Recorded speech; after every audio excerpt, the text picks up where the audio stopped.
incredible game against T1, and a lot of players I've been talking to really do have concerns about playing against Pyosik because they do know they can get to those incredibly high levels. And those have been by far his two favorite, most recent champions. He was spamming Viego. Of course, he had the T1 pop-off game, so a lot of respect there paid from GAM to the world champion. On the other side, Team Liquid up until now, they were red side both times. They didn't have an option to get APA or Orianna. This is one of the premier picks in the meta right now, but also I know this is his most spammed in solo queue as well. So hopefully for Team Liquid, for him, they'll feel very confident on it. Orianna is obviously a mid laner that scales very well by enabling a lot of your teammates, and it also sets up carry top laners. Top laners is definitely something we want to talk on with these two teams because Kiaya is GAM's superstar, and they've locked in Rumble. And we've been seeing a lot of Ignite Rumble. This is a really frightening pick, but at the same time, when I think of picks that can sometimes handle it, I think of Gnar. And when I think of Gnar, I think of Summit, right? Agreed, So I do think that's one of the guys from our league that maybe has the best shot of being able to have a strong answer to this pick. Yeah, it's definitely one of the lanes once we get into the game that I'm going to focus on very heavily because both Summit and Kiaya have monster lane phases, monster stats, best in the league. The other one I would propose in addition to that top lane pick for Summit of the Gnar is the Aatrox. You can go the common Aatrox version is a decent way of trying to deal with it, but GAM have actually loaded up on a lot of AP here, also grabbing away the Maokai. And I will say, in addition to that, we've seen Summit on the Ksante that's actually just popped up in front of our faces too. If there's a neutralizing option, if there's something that I think in this tournament, like many others and in regular seasons, this pick has just been so good for so long, locked in for TL as they get two power picks. And it is interesting, right? Because it's I think, weaker in lane than some of the other options that we were talking about, and Summit is such a strong laner, but I think that TL are coming into this, and they should feel confident about their ability to outplay in 5v5. They've got some really talented players, and I think that they're going to be feeling like they want to play standard in these early games. We'll see if they do continue towards this. Jarvan would be a really strong pick here. Good early game jungler, good options for Pyosik, also combines so well with the Orianna. Delivering that ball for the shockwave is going to be dangerous, and it's going to mean that GAM is going to need to have safety on their carries. And Tristana, I think, is such a smart answer. We've been seeing this a lot more from the Eastern teams. I think it's super underrated by the Western teams because it does give you a lot of that safety. You have the Buster Shot, you have the Rocket Jump. Plus, they have already got so much AP like we're talking about with the first two picks. You really do want an AD mid here, some threat, and Jace is banned. So Tristana really popping up in priority there. I'm assuming that is mid lane. Obviously, they could switch it and play a kill lane bottom for Slayder and Pallet if they want. Yeah, I mean, we've been seeing LPL and LCK teams now, you know, they are playing more of that Tristana bot, right? You know, regionally in NA, not a lot of teams actually did that. You know, the only team in our league that I can really think of doing it a lot was Golden Guardians with Stixxay. So, you know, TL obviously will have some experience playing against it mid because everyone plays it mid, but bot, not a lot of teams have really been doing it, even though I do think it's a good pick. And I think so far in this draft, what we're seeing is the play styles, right? Especially with GAM, they are a quick early pace team. We know that from the BCS, we know that from GAM.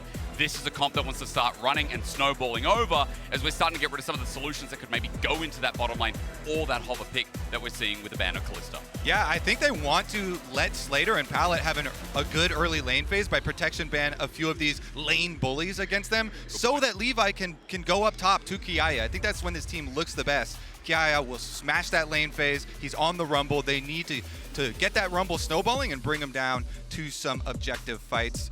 Whittling down on those AD carries, though, expect it to continue. I feel like so far, again, well, Elsa actually taken away, that we're getting towards those B tiers, right? I mean, Kai'Sa taken. Not often do you see in the ban phase, usually going to be the Traderoo. On the other side, Xayah as well. I mean, we are starting to go down that list. Gentlemen, run me through what's kind of left here on for GAM to respond with what you're expecting, maybe another AD, maybe another support ban themselves. Yeah, honestly, the Ezreal, I know everybody has really been shying away from it because a lot of European AD carries They do not like that pick. have had a terrible time with it, but that is one of those ones if you're looking at a kill lane, and we're expecting melee supports to come in here. Rakan is still available, so they can go for a Rakan, for Nautilus, something like that, to have that pressure on bottom side. I think they need one more piece of initiation here for GAM and try and go for, but if they go with the Zeri, then you can go Renata, you can go Lulu.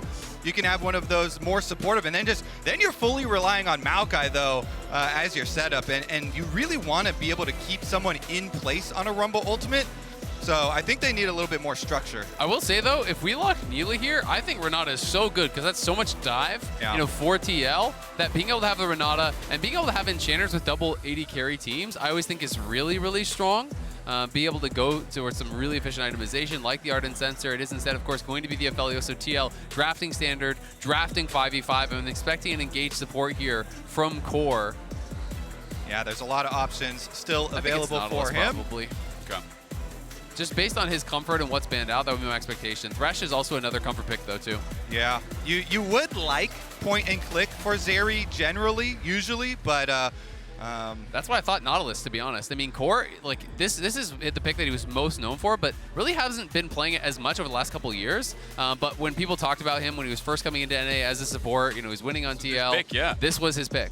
it also makes it really, really reliable for Yeon, because if Yeon only has to worry about Rumble Ultimate and Maokai Ultimate here as he engages, okay, there's the Rakan.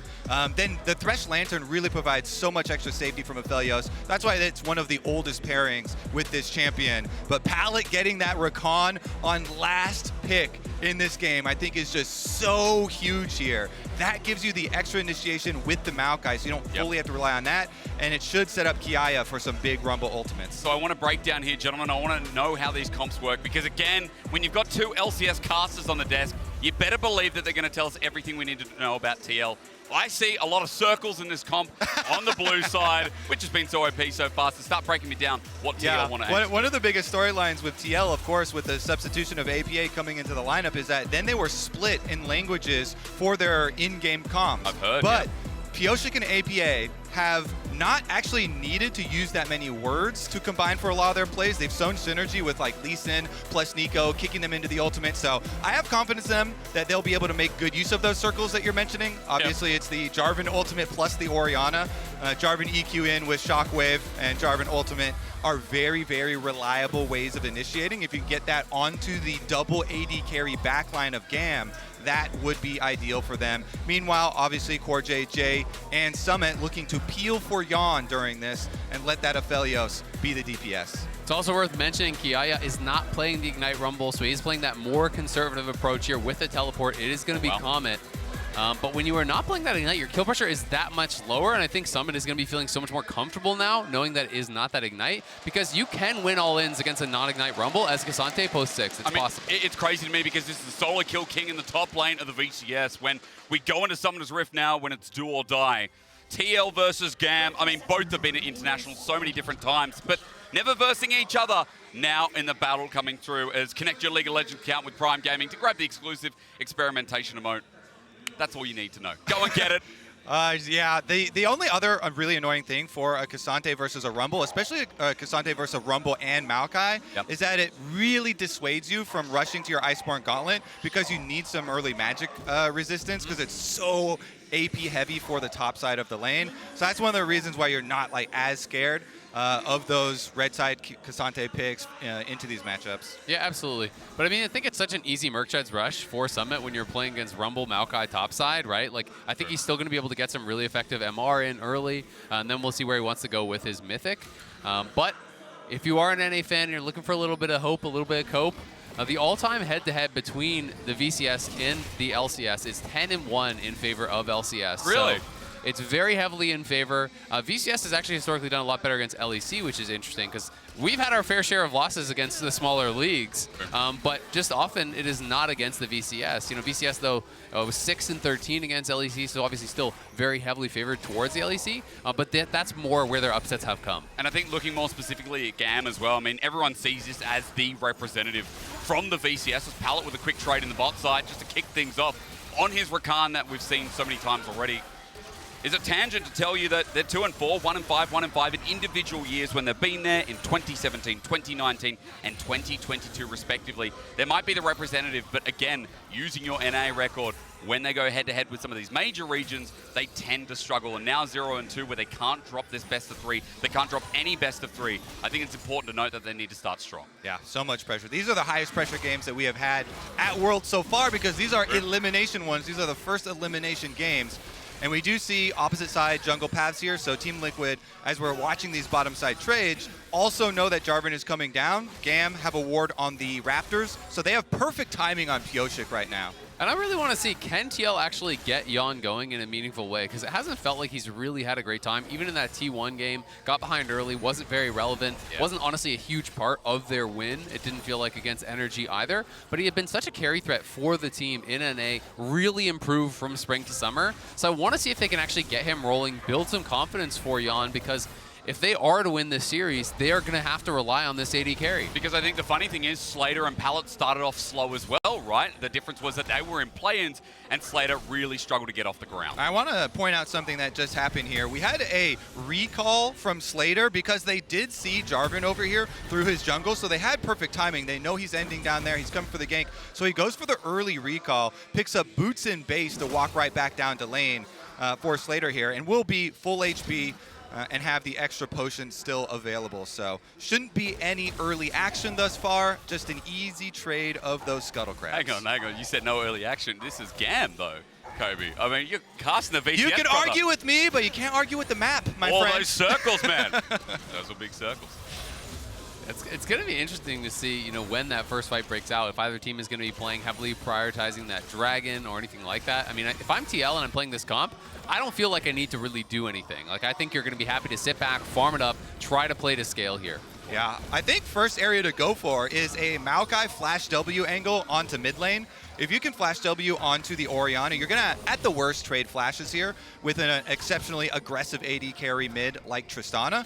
So that could be one area, and especially since we've had this big target on APA's back with Palafox really opening up in the last game. I mean, it was rough, wasn't it? A Razork on that mid lane. What did he go in the end? Like 0-7, 0-8? APA really struggled, and it was rough to watch for NA fans. It is, but at the same time, we have to remember, this guy hasn't even spent a full split with his team, right? This is a rookie coming into the LCS, didn't even have a full split with TL. It's his first time at International.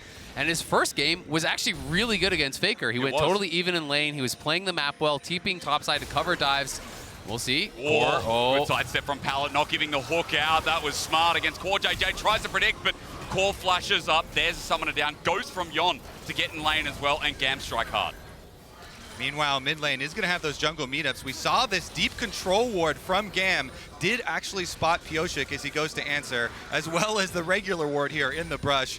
But yeah, I completely agree. I mean, APA definitely looked good in their first game versus T1, and him and Palafox honestly have a bit of a special relationship. Palafox in North America was basically APA dad, so.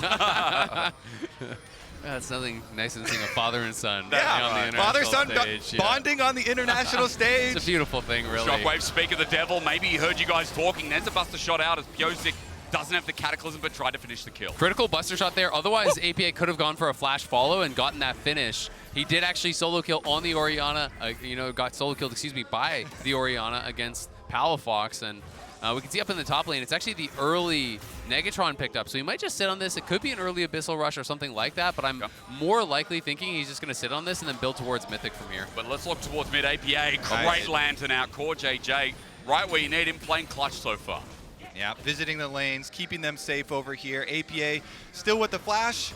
Let's see if he actually, complete the recall, no problem. Is going to leave Pyosik out to dry a little bit in this river, though, as the mid push will be in favor. Great. It's the all-out. It's the equalizer down in response. Kiaya flashes, but is matched by Summit. He's getting the final touch, but saving grace comes through as Levi might turn this situation around, but still the 2v2 continues as Summit's bar is running through. Pyosik's out of there just before the Bramble smash. Oh, man. I thought Kati was going to come. I thought Kati was going to come up with a Trist, and they were going to be in trouble, but because it's an even 2-on-2, they walk away. GAM will walk away with the Scuttle Crab and a turret plate in mid. So they get the guaranteed money of one turret plate for Kati, but I really thought that Tristana was coming up river.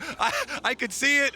Yeah, we were both looking at it. I think that was so greedy from Kati to go for the plate instead of moving to the play. Like, TL were hard engaging on that. If he moves up, it could have been so much more, but the hook. The hook's great. You're right. Slayder flashes away over the wall. He escapes. His pallet is narrowly doing the same thing. There's another summoner down. Slayder now with none.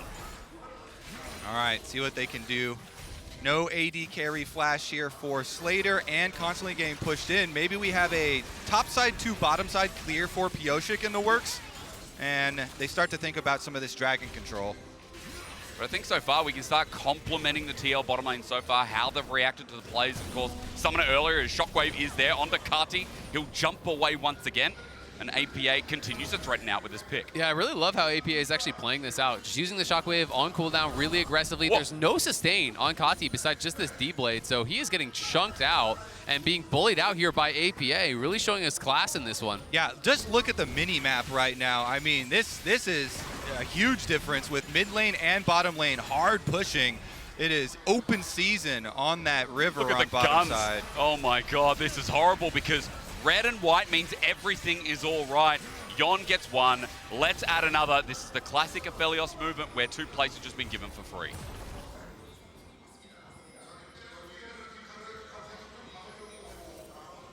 All right, Pyosik gonna move in. Look to utilize those pushing lanes we were just setting up.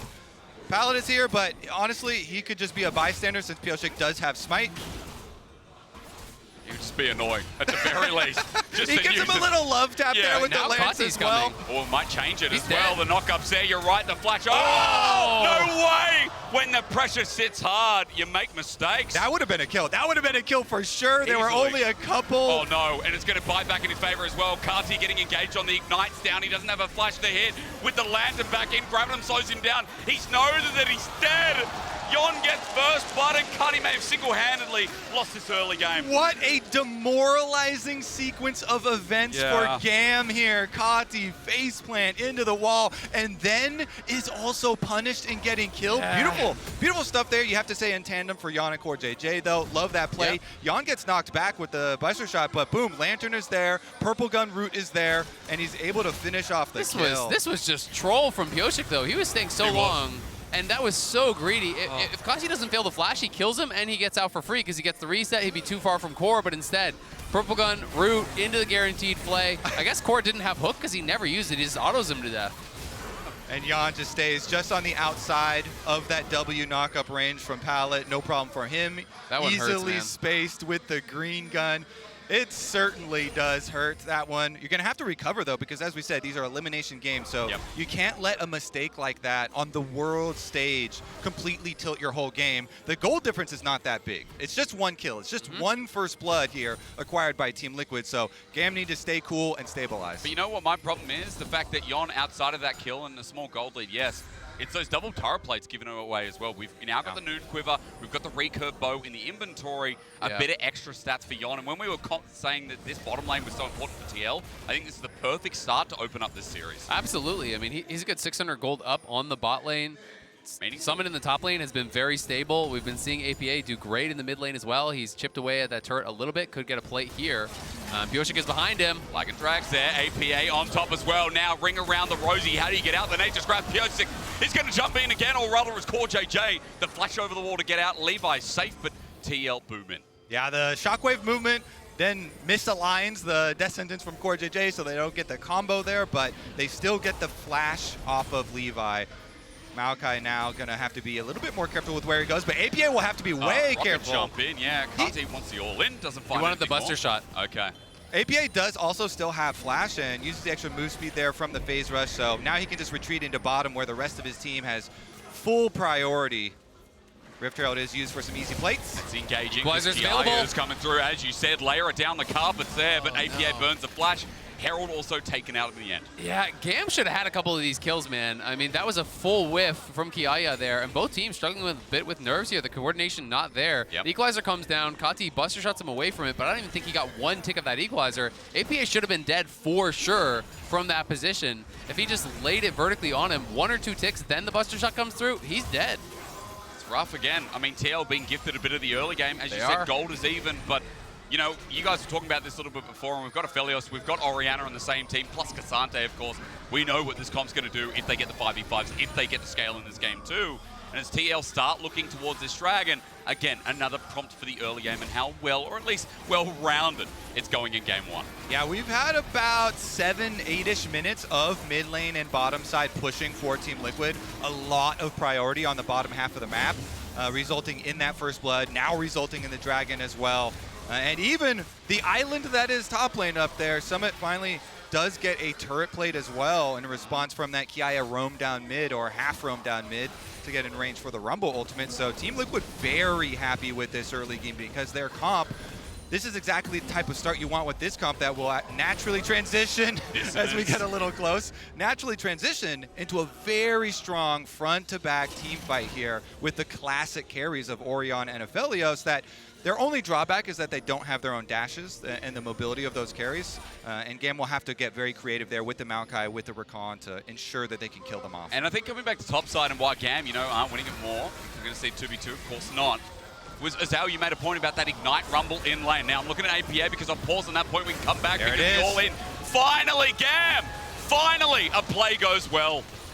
There's a lot of attention over towards mid lane. Levi has been there a bunch of times, dropped Herald there, ganked multiple times, and without the flash, APA has no way out, so it's a good kill with the hook. Looks great. There's the flash from Pallet to move the play over. Yeon's out of there thanks to Dark Passage to flash forward, but it's Sephiroth. He's healed up. Pyosik in from the back line, and now we have Chaos. A 1-for-1 so far, but CoreJJ doesn't miss the hooks. The all-outs there from TL as Summit joins in the fray.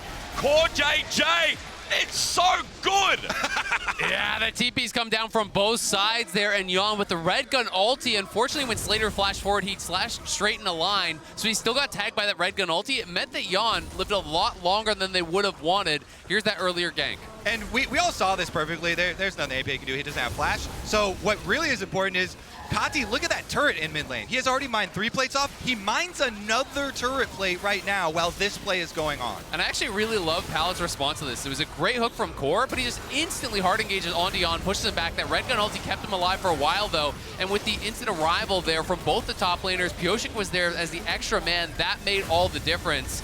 Kiaya TP's down, but it's only to die, unfortunately, for him. So 2-for-1 there for TL. Of course, there was that kill in mid lane for GAM on the other side. So, again, the game very, very even. Yeah, I want to actually see the individual gold of mid lane. Thank you. I was wondering what it was. I thought it was going to be at least 1,000 gold in the favor of Tristana here, but well over. So we'll see what Kati can do. Kati, traditionally for GAM, he's the go-to guy in the late game. He's the powerhouse to try and get them across the finish line. And this is exactly where they want their gold. And that's why they put so much pressure towards it. It was APA winning the 1v1 basically all game long, but it was GAM playing so well as a squad, facilitating that advantage for Kati, really putting him in a place to succeed. TL, though, trying to start up this Herald. We'll see if GAM want to do anything about it. Levi is moving up, and both top laners are actually roaming as well because they're missing TP, so I think we're getting a fight. I feel like at the moment, with that run up, though, it's going to take a while to get there. I mean, GAM getting in position, as you said, as Kiaya tries to do some damage on the lead up, but Herald's at 3K.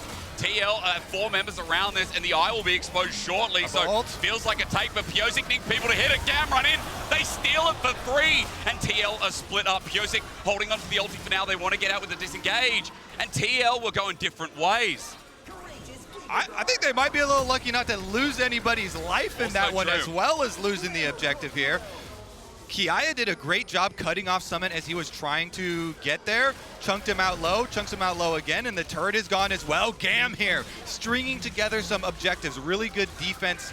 They know that not only because Kiaya was able to chunk out Summit on the way there, but Rumble doesn't have to get as close as the Ksante does to have a real impact. I mean, TL kind of messed it up because they got the Herald too low, so at a certain health, the eye doesn't spawn anymore, right? It basically got too low, so they couldn't combine, the eye hit with the smite, and it just ended up being a straight up 50-50 instead of having that advantage to actually combo it down. Levi walks in, wins the smite fight, they get it, they get that mid lane turret without even using the Herald. They obviously dropped that earlier one there, so it was softened up, but now they have the potential to open up a bit of more of a lead, as it is the Blade of the Rune King rush on Zeri, and this is a new one for me. I'm not... Did he think he was playing Kalista? What's that seems terrible. All right, your job, Kobe. So, let's see. We could say there are a couple of high health targets on the front line, maybe trying to get some value there with the percentage. But we will see with it. Bottom side dive first. Yeah, the Cataclysm down, the carpet in, but they ain't matching numbers. Pyosik getting burned down, flushes out, but he's still ticking. Kiaya holding on, and he's still at half HP. The Nature's Grasp is the perfect counter underneath, but Summit with the all-out is going to make it a trade, but getting out is a different story. Flashes away from the TP, and there you go with the turret going down, but Pallet is threatening from the side. Almost a disaster for Team Liquid because they're going to have a Tristana take topside no problem in addition to this. So the turrets are evenly going to be traded, and they lost the kill. They saw him. It was on vision, I believe, unless that ward's outside the brush. Pallet getting out.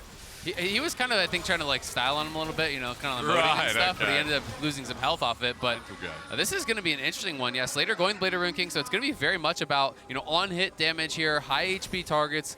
Will he go towards Rage Blade as well then? Like, is this going to be like a, you know, full-on on-hit build? He's definitely cooking. I don't know if it's going to work out. He's got the BF sword, double longsword. So it should be Navori still, yeah. So should be fine there. Honestly, though, that last one turning into just a 1 tower for 1 tower and a 1 kill for one kill doesn't move the needle a lot, but starting to stack dragons for Team Liquid could be an issue. We do see full GAM movement towards this area, just a little bit later.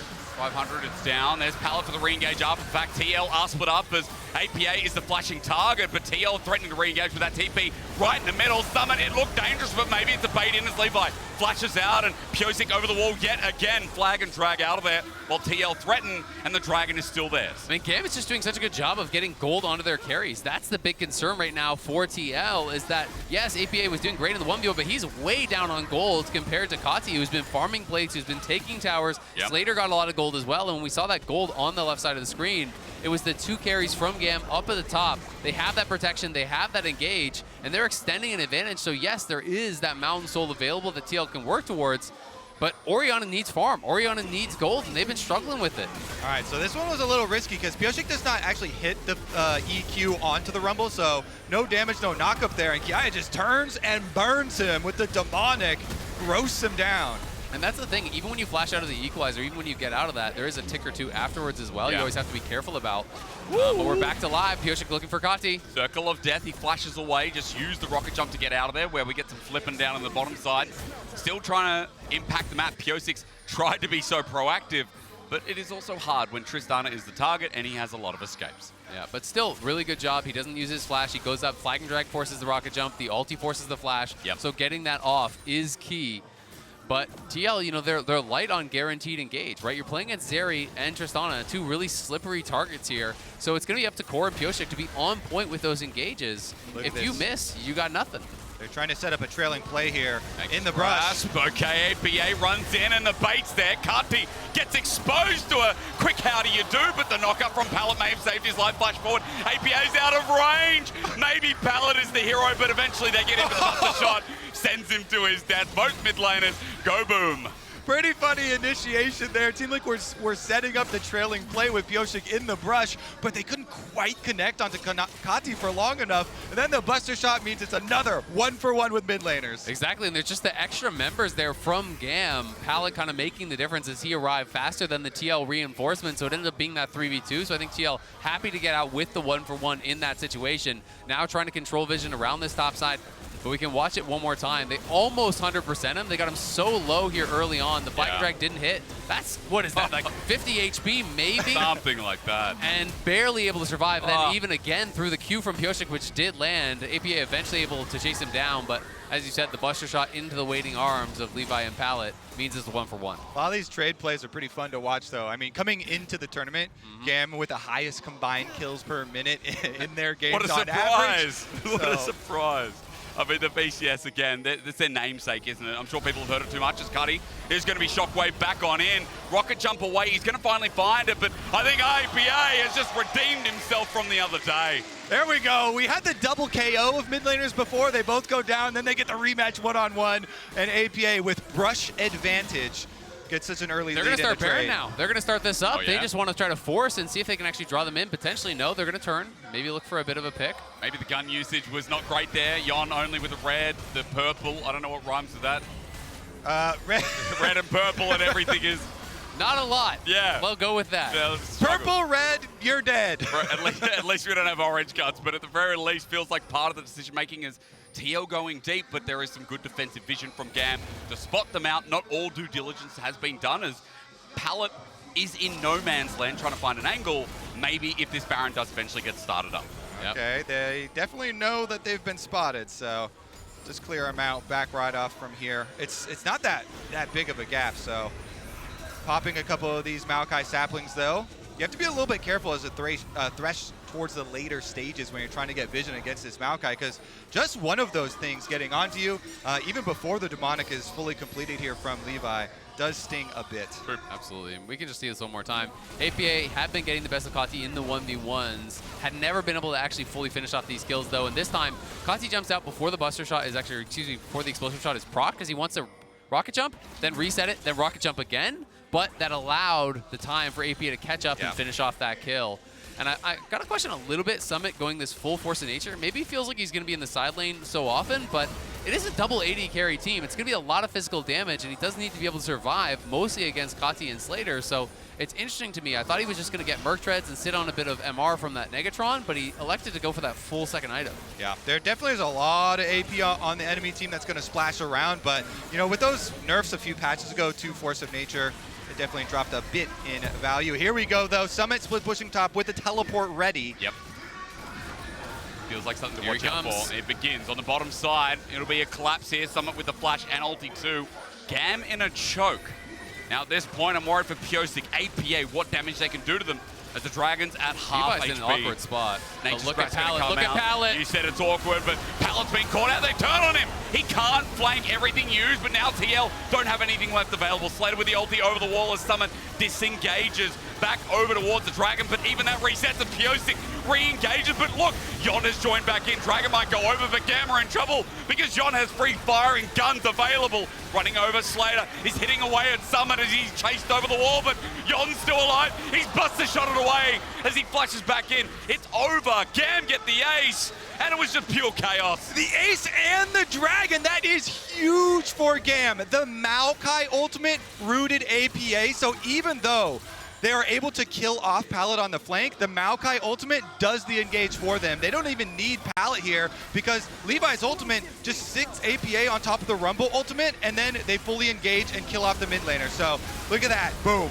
I also have to question using the Shockwave to actually kill off Pallet there. Yes, you killed the support, but they used so much to do it, and not having the Shockwave meant there was no threat when they're piling in onto APA. And then from this spot, this Cataclysm really worked against Yeon. It was so awkward for him. He got all the Chakrams stacked up, but then they fell as he was walking the long way around. That Cataclysm couldn't really get in, and it's kind of just in this like mishmash of different fights. Did have to flash forward to actually finish off Kati to avoid total disaster, because if Kati doesn't die, maybe they just go straight to Baron, but TL, they got to be sweating now. This is a match that they come into the favorites, and it's GAM who's in the lead.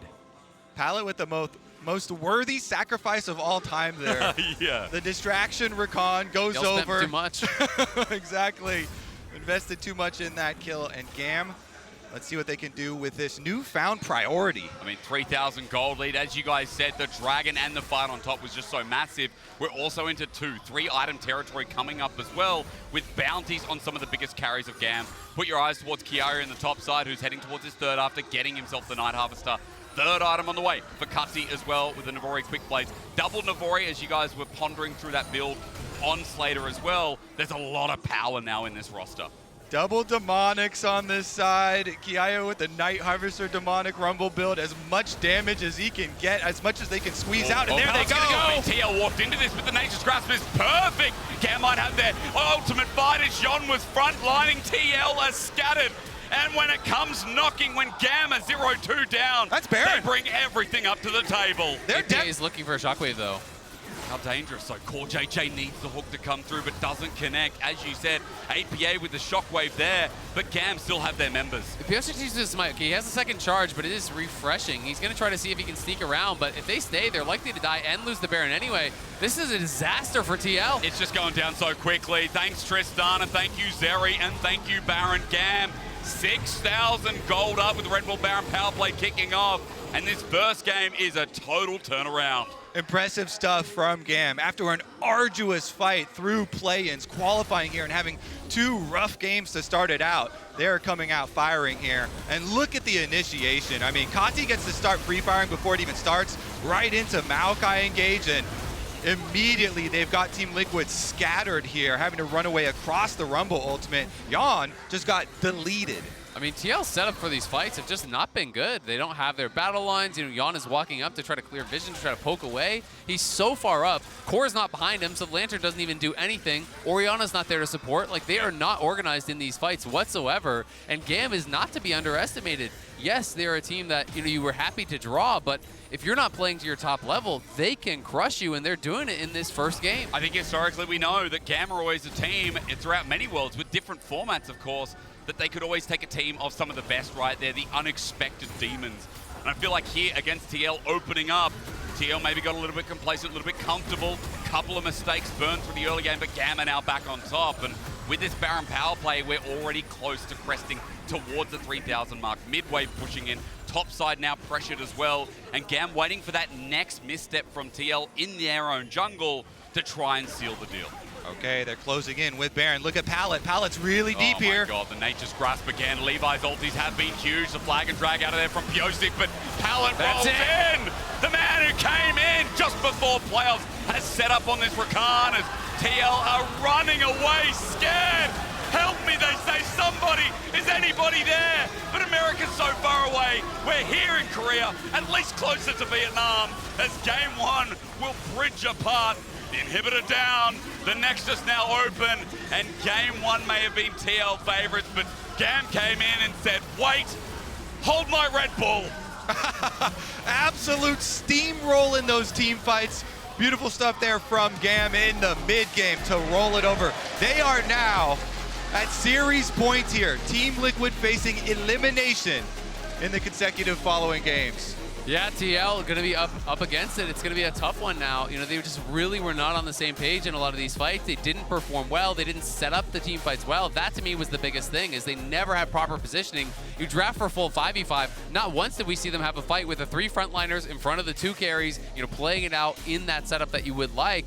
And it was GAM who always pounced if they stepped too far forward. They were the ones starting out the fights, finding those picks, finding those initiations, utilizing the Maokai and the Rakan, and just shredding them. So it didn't matter that TL were in a comfortable position early on. I mean, guys, it hurt me a little bit. I saw the early game. I saw the mistakes from GAM, but TL are the ones who drop it in. Yeah, it hurt us a lot. I had to say it maybe too early, but we're going to throw it back over to the desk.